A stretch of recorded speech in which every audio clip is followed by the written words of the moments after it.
Gilmore Girls and the weather. What did we do on those lazy, hazy, crazy days of summer when we were filming all of those winter scenes? And how did the actors not look like a hot, sweaty mess? It is day 7 of the California fires. Quick update. It is the calm before the storms. Santa Ana winds are about to return. There are 2 major fires still burning actively, and I am directly between each one. You draw a straight line between one of them. My house is right in the middle of that. We are safe. We are fine. The air quality above our home is a lot better than in these fire conditions. But with the winds picking up, anything can happen, and we are on alert, ready to evacuate if need be. Oftentimes, the winter scenes were shot in the middle of the warmest months, like August, October. It would take about 8 days to film an episode, 8 days to do the post-production on it, and a lot of times we would have a backlog of 5 or 6 episodes that we would be ahead, which would put us in the summer months.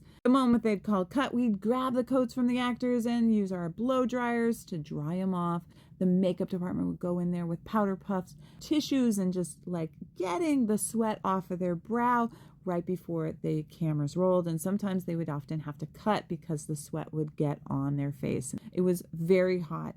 But the main thing was we would not put the actors' clothes on until the last possible moment. So if an actor was wearing a sweater, they might have like a thin layer underneath that they could just throw the sweater on top of, and then they would then put the coat on, the hats, the gloves, and whatever else that they might have on them to keep them warm. In between shots, they would shed all of that as quickly as possible. Meanwhile, my job would be to grab that from them and dry it off with like a hairdryer. We had these giant air conditioning tubes. Just put the coat right in front of it to get it nice and cold right before I would put it on the actor again. Some of the actors would continue to wear their things as long as they could because they felt like putting it on made them even hotter. So if they were wearing it, they could kind of acclimate to what that was, but they drank a lot of water. They did sweat a lot. And the moment they could take off those gloves, they would, and they would always lose them, except for Ed.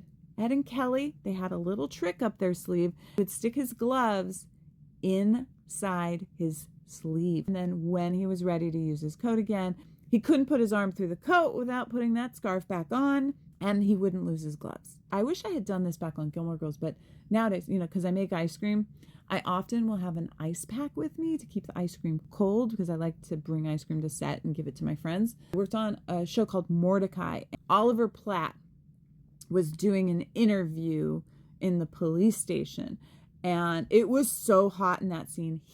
And I had an ice pack in my trailer because of the ice cream I had brought to set.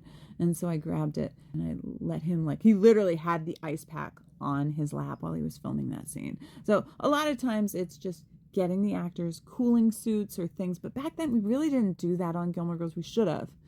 But now there's more technology that helps with those kind of things. Please do me a favor, follow me here and everywhere that you think that you should follow me.